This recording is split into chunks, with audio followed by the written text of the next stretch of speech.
And then right then the fat kid, like the camera zooms in on him as they're just you hear them talking as the camera zooming on him, and he's looking at him. And he's like,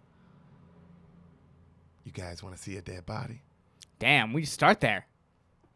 That's where we start. So the movie starts, dog. All right. Of course, they all stop talking and they all like perk up.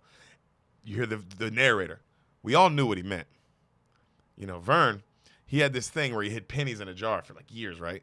And then when he finally got all this huge jar all the way filled up, he buried it somewhere under his house and like had a secret map to it. Okay. Okay. What other movie has that? Line? You want to see that? That we Boys did. in the Hood. Boys in the Hood. Okay, yeah. Mm-hmm. Yeah. Also a coming of age story. Yeah. Yeah. And both of them very fucked up. We'll get to this one in a time, but you'll see what I mean. Okay.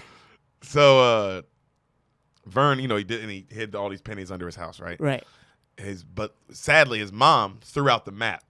So he couldn't find it. Oh, so you see wow. under his house are a million holes. Him just trying to find find all these pennies that he hid for himself. As he's doing it one day, he hears his older brother and his friend talking about this kid who's dead. All right? And then you hear the voiceover, and he's like, "We were all following the Ray Brewer story.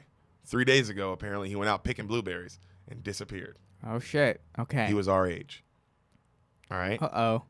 So Vern, he's listening to these two dudes. They're arguing about they know where the body is and should they turn it in or not, right? And they say where it is. So Vern hears this, and the other guy's like, "No, we shouldn't say because they're kind of bad kids too. Right. He had just stole a car. Okay. He was like, I don't want any heat from the police. Like, let's not like." And the other dude's like, "Oh, come on, but we probably get a reward or we'll get our picture in the paper." He's like, "Man, it ain't worth it. Right, I if don't you want just any extra heat." Stole a car, you don't need your picture in the paper. Yeah, he's like, let's just avoid, So that's. But Vern hears where the body is. Okay. Okay. So, cut back to the boys are talking about like how the body, he must have got hit by a train because he was walking along the train tracks. Mm-hmm. Like that's what he must have died. He got hit by a train and it killed him.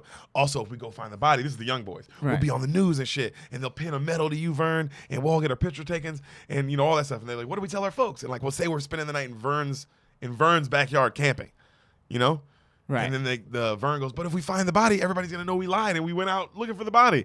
And then the other boys are like, "No one's gonna care when we find the body. Once we find the body, we'll found the body." And Vern's like, "Oh yeah." Yeah, this is the politics of a dead body. It is the politics of a dead body. Yeah, everything is politics. Nothing is safe. Ooh, get him a son.